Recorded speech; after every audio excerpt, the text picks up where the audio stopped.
Belakangan ini ya paslon nomor 2 ini memang mengalami suatu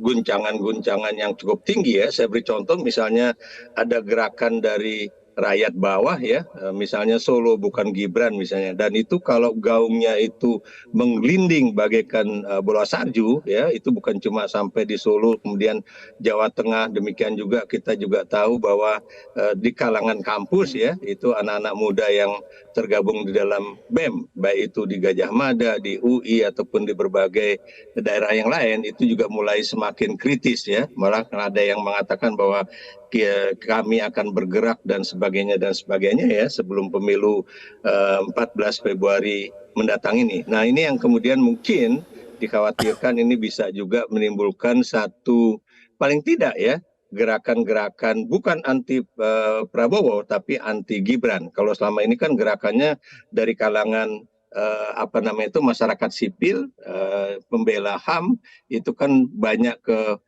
paslon nomor 2 tapi calon presidennya. Tapi belakangan ini dari anak-anak muda ini banyak justru bergeser ke calon wakil presiden dari paslon nomor 2 ini. Nah ini yang sepertinya ya presiden agak khawatir. Dan kita juga bisa melihat dengan kasat mata bahwa presiden memang tidak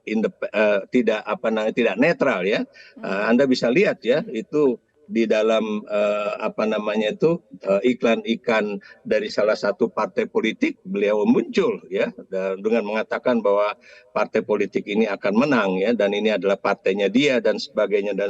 Belum lagi di salah satu partai politik besar ya, itu menyatakan juga ya, ini anak muda, ini giliran anak muda, dan di situ ada anaknya ya, bahwa Gibran itu sebagai calon wakil presiden. Jadi bagaimana mungkin kita bisa mengatakan bahwa presiden itu akan netral? Nah, intuisi saya juga berani mengatakan bahwa apa yang terjadi di istana hari Jumat yang lalu, ini tentunya yang kita khawatirkan itu adalah suatu tukar guling tuh bargaining ya antara mungkin kepala-kepala desa, tuntutannya yang dulu menginginkan agar masa jabatan kepala desa ditingkatkan menjadi 9 tahun, itu mungkin juga akan dipenuhi, tapi dengan satu alasan ya, bahwa kalau kamu bisa memenangkan pasangan nomor 2 ya, itu bisa saja perpanjangan masa jabatan kepala desa itu akan diberikan. Nah ini kalau ini sudah terjadi, buat saya ini merupakan tukar guling politik yang membahayakan bagi masa depan bangsa Indonesia, karena penggunaan kepala desa sebagai ujung tombak dari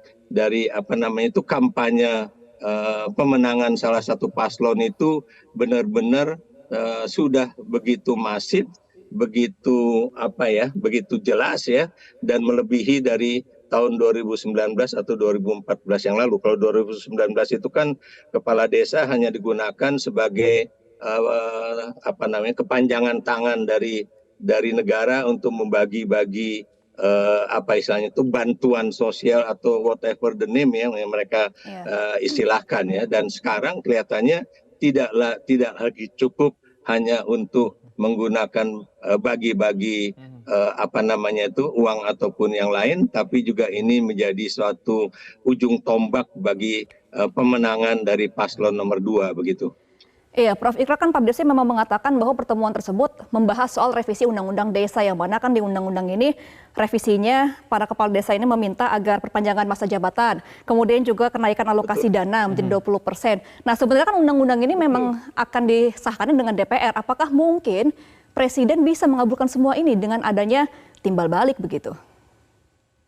Nah begini ya, karena Anda tahu persis ya bahwa biar bagaimanapun Presiden saat ini masih memegang posisi atau tampuk tertinggi dalam pemerintahan ya.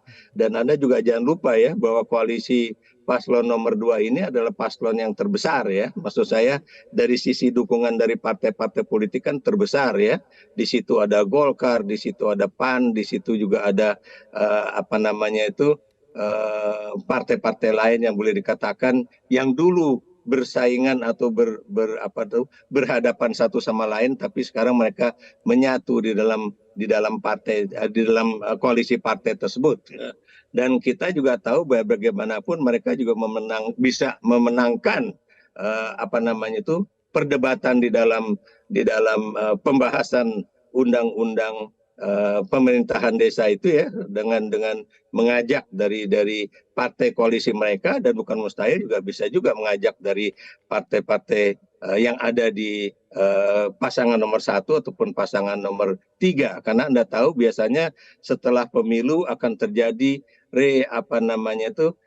reconditioning politik ya, di mana koalisi itu bisa saja makin besar, walaupun bukan mustahil itu juga bisa juga tidak sebesar pada 2019 yang lalu, karena Anda tahu 2019 itu adalah masa di mana Presiden Jokowi melakukan politik akomodasi yang bukan cuma menarik partai Golkar ya, tapi juga partai-partai lain yang kemudian selama ini masih berseberangan dengan pemerintah pada saat itu ya. Kalau Partai Golkar memang 2019 sudah menjadi bagian dari koalisi besar pendukung Jokowi pada saat itu.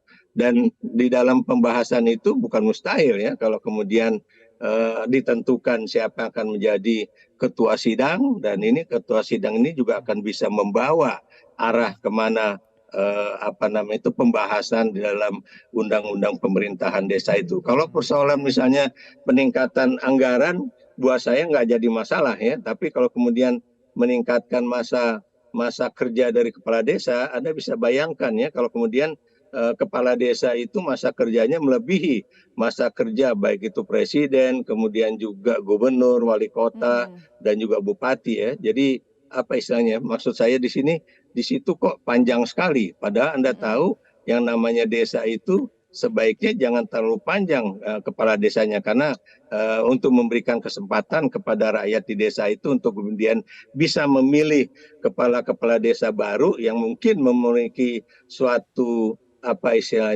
suatu kapabilitas ya, atau juga keinginan untuk membangun desa itu jauh lebih baik dibandingkan kepala desa yang ada saat ini, misalnya begitu.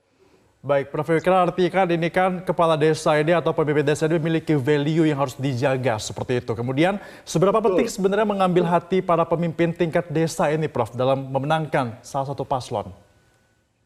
Ya, begini ya, karena Anda tahu ya, kepala-kepala desa di Jawa itu kan boleh dikatakan cukup besar ya, desanya juga cukup banyak ya.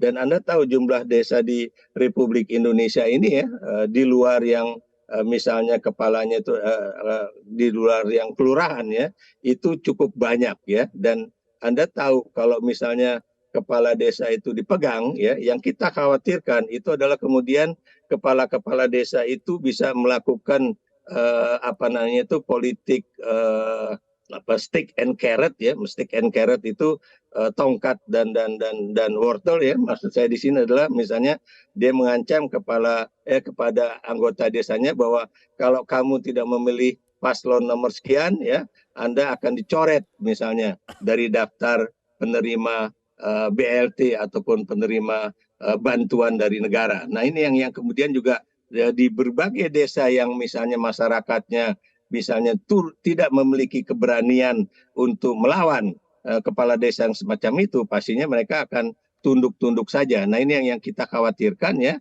dan makanya mengapa pada 2019 yang lalu ya, itu aparat desa juga boleh dikatakan